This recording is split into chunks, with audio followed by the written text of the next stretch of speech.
Good evening dear students, হরে কৃষ্ণ। সামনের মঙ্গলবারই ইংরেজি পরীক্ষা। আশা করি তোমরা পরীক্ষার জন্য সকলে বাড়িতে খুব ভালো করে পড়াশোনা করছো।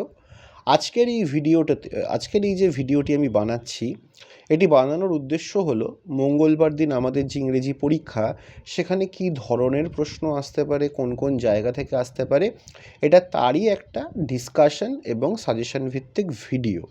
ঠিক আছে? আমরা অনেক ধরনের ইংরাজির অনুশীলনী অভ্যাস করি। তা কি আমরা এক্সপেক্ট করতে পারি যে পরীক্ষাতে আসবে? তোমরা সকলে ট্রু ফলস এটা নিশ্চয়ই শিখেছো। এইটা কিন্তু পরীক্ষাতে আসার সম্ভাবনা খুব বেশি। একটা স্টেটমেন্ট দেওয়া থাকবে, ধরো দেওয়া থাকলো লিপিস ফাদার সেলস ডলস। তা এই কথাটা ঠিক না ভুল? যদি ঠিক হয় তাহলে আমি ট্রু লিখে দেবো, টি লিখবো, আর যদি ভুল হয় তাহলে আমি এফ মানে ফলস সেটাকে লিখবো। তাহলে এইটা ট্রু না ফলস সেটা ঠিক করতে গেলে আমাকে কিন্তু সবার আগে যেটা করতে হবে সেইটা হচ্ছে লিপি যে মেলাতে গেছিল এই নিয়ে যে গল্পটা, সেটা কিন্তু খুব ভালো করে বারংবার করে পড়তে হবে।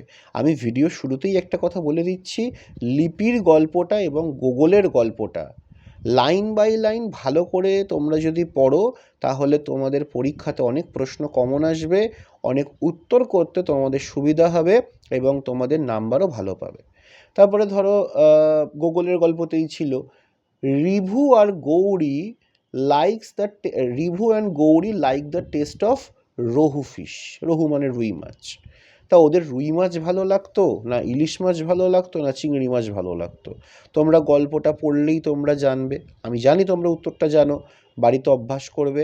তারপর যেটা ঠিক উত্তর মানে তোমার যদি মনে হয় হ্যাঁ রুই মাছ খেতে ভালো লাগতো তাহলে এফ বসাবে। আর যদি মনে হয় যে রুই মাছ খেতে ভালো লাগতো এই উত্তরটা বইতে আছে, তাহলে তুমি ট্রু বসাবে। এই উত্তরটা বইতে নেই, বইতে অন্য কোনো মাছের কথা আছে, তাহলে ফলস বসবে। আশা করি বুঝতে পারলে। ট্রু ফলসও তোমরা করেইছো। এটা এটা তো একটা আসবেই। আরেকটা হচ্ছে ট্রু ফলসের মতো জিনিস আসবে। আরেকটা হচ্ছে পুট মানে টিক দ্য রাইট আনসার, মানে 3-4টে করে অপশান দেওয়া থাকবে, সঠিক উত্তরটার ওপরে আমি একটা টিক চিহ্ন দেব। যেরকম ধরো Gogol was not particularly fond of eggs rice meat. গোগলের কোন খাবারটা অতটা পছন্দের ছিল না? ডিম, ভাত না মাংস? এবার উত্তর যদি ভাত হয় তার উপরে আমি টিক চিহ্ন দিয়ে দেবো, উত্তর যদি ডিম হয় তার উপরে দেবো, মিট হলে তার উপরে দেবো। গুগলের থেকে তো প্রশ্ন উত্তর আসবেই, আমি বলেছিলাম। তারপরে ধরো হ্যাঁ, গুগলটা খুব ভালো করে পড়বে। Ribhu's father planned a tour to কোথায়?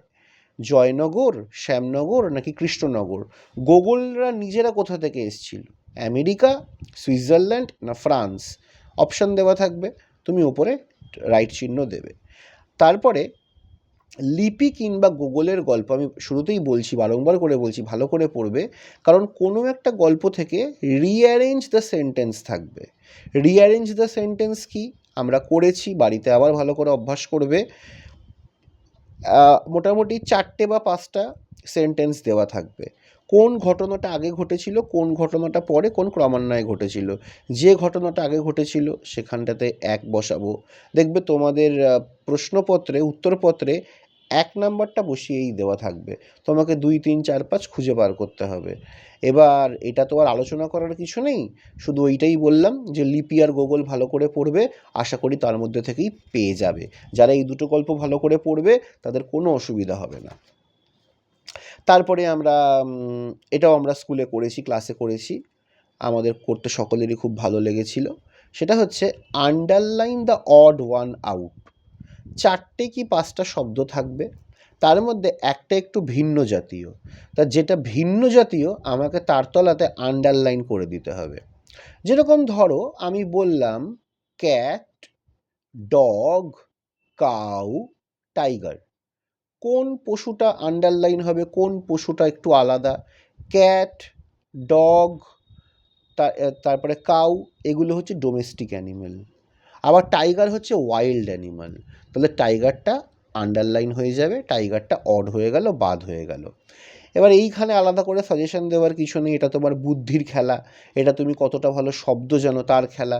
ধরো আরেকটা তোমাকে বলছি, cream, milk, water, syrup, ink, এর মধ্যে কোনটা আলাদা হবে? তুমি যদি একটু বুদ্ধি খাটাও, ক্রিম দুধের স্বর, খাওয়া যায়, দুধ খাওয়া যায়, জল খাওয়া যায়, সিরাপ মানে মিষ্টি জাতীয় কিছু সেটাও খাওয়া যায়, কিন্তু ইঙ্ক খাওয়া যায় না, তাহলে এটা আলাদা হবে।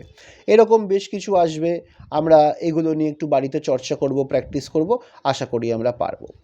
তারপরে যেটা আসবে সেটা হচ্ছে কলাম ম্যাচিং। কলাম ম্যাচিং মানে কি, বাঁ দিকে একটা কিছু দেওয়া থাকবে, তার সাথে ডান দিকেরটা মেলাতে থাকবে। তো কীরকম আসতে পারে? অনেক রকমের ধরনের আসতে পারে। তো আমার এবার মনে হচ্ছে যে এইটা একটুখানি প্রোনাউন কেন্দ্রিক আসবে। প্রোনাউন কেন্দ্রিক মানে কি, ধরো একটা নাম দেওয়া আছে গোগল, এবার গোগলের যে প্রোনাউন সেটা আই হবে না ইউ হবে না হি হবে না শি হবে, সেইটা আমাকে বসাতে হবে। এরকমভাবে যে কোনো নাম থাকতে পারে, ইউ থাকতে পারে, দে থাকতে পারে, দেম থাকতে পারে, এগুলো আমাদেরকে নামের সাথে বা যেটা দেওয়া থাকবে একটা কলামে সেটার সাথে ম্যাচ করতে হবে। এবার last but not the least হচ্ছে কিছু প্রশ্নোত্তর থাকবে। তো সেই প্রশ্নোত্তরে আমরা তো লিপি গুগল থেকে কিছু প্রশ্নোত্তর আমরা আশা করছি। এটা ছাড়াও আমরা যে গল্পটা ভালো করে মনোযোগ সহকারে পড়ব সেটা হচ্ছে কোন গল্পটা, সেই ওল্ড ওম্যানের গল্পটা, যে এমনই ঝাঁটা দিত যে সূর্য ছিল মানে যে আকাশ ছিল সেও হাঁচি দিতে দিতে কাস্তে কাস্তে পালিয়ে চলে যাবে। সেই গল্পটা আমরা ভালো করে পড়ব কিন্তু, হ্যাঁ, যে কেন ওই বুড়িটা ঝাঁটা দিত এতবার করে, এত ঝাঁটা দেওয়ার ফলে আকাশের কি হয়েছিল, এই জাতীয় জিনিসগুলো করে পড়ব। ঠিক আছে? তো আমরা আশা করছি যে এরকম যদি জিনিসগুলো আমরা ভালো করে করি আমাদের পরীক্ষাতে কোনো অসুবিধা হবে না। তোমরা সারা বছর ভালো করে মনোযোগ সহকারে ক্লাস করেছো, যারা নিয়মিত স্কুলে এসেছো, আমাদের গাইডলাইন ফলো করেছো, তাদের পরীক্ষা নিয়ে চিন্তা করার কোনো রকম কোনো কারণ নেই। মা বাবার কথা শোনো, শিক্ষক শিক্ষিকা যেমনভাবে পড়াচ্ছেন সেরকমভাবে পড়াও। আমি আশা করি তোমাদের সকলের পরীক্ষা খুব ভালো হবে। দেখা হচ্ছে খুব শিগগিরই পরীক্ষার হলে। হরে কৃষ্ণ।